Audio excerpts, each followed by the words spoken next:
pessoal, meu nome é Henrique Braga, eu sou coordenador do subgrupo de política monetária, sou professor aqui do Departamento de Economia da UFES. Nesse grupo, do grupo de conjuntura econômica da UFES, a gente trabalha a política monetária brasileira. A política monetária significa, de maneira elementar, o manejo da moeda nacional e suas variações, por assim dizer, o crédito, a taxa de juros e os títulos de dívida que se derivam dessa moeda.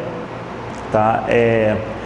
O principal agente que executa a política monetária no Brasil é o Banco Central do Brasil.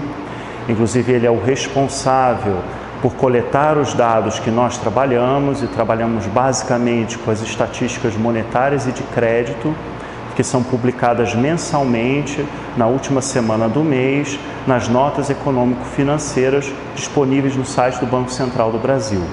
Esses dados reúnem informações sobre o crédito, sobre a composição das taxas de juros das principais dívidas no Brasil, como cartão de crédito, como leasing de automóveis, por exemplo, e também tem os dados sobre o que a gente chama de agregados monetários, que são a moeda, os títulos de dívida, operações como títulos do Tesouro Nacional, agregando assim o conjunto das moedas e quase moedas emitidas pelos agentes financeiros brasileiros.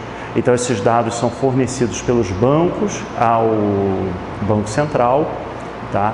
E o Banco Central publica, assim, a taxa de crescimento mensal, a taxa de crescimento acumulada do ano, e com esses números nós analisamos três principais dados. O crédito, dividido em pessoa física e em pessoa jurídica, tá?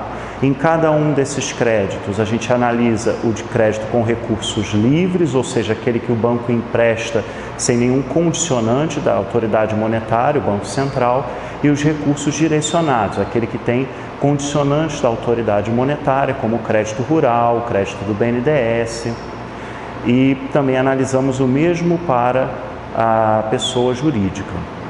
No caso da taxa de juros, nós analisamos o comportamento da taxa de juros dos títulos de dívida pública brasileira, tá? Do título, composição dos títulos, e também analisamos o indicador do custo do crédito, que é mais ou menos uma média ponderada, ou seja, uma média ponderada do conjunto do crédito na carteira dos bancos. O que isso significa? Os bancos oferecem vários tipos de crédito: cartão de crédito, compra de veículos, compra de imóveis, e esses créditos cada um tem a sua taxa de juros. Então, o peso desse crédito na carteira dos bancos vai compor uma taxa de juros que vai dar a média da taxa de juros cobrada pelos bancos. Nós analisamos o comportamento dessa variável para saber qual é o custo médio do crédito no Brasil, tá? Também analisamos os agregados monetários para ver o crescimento do conjunto das moedas e quase moedas da economia brasileira. Tá? Com isso, a gente consegue compreender como é que está o comportamento dos tomadores e dos emprestadores de dinheiro no Brasil, e isso mostra para a gente o grau de aquecimento ou não da economia brasileira. Então, hoje era isso que eu tinha para falar para vocês.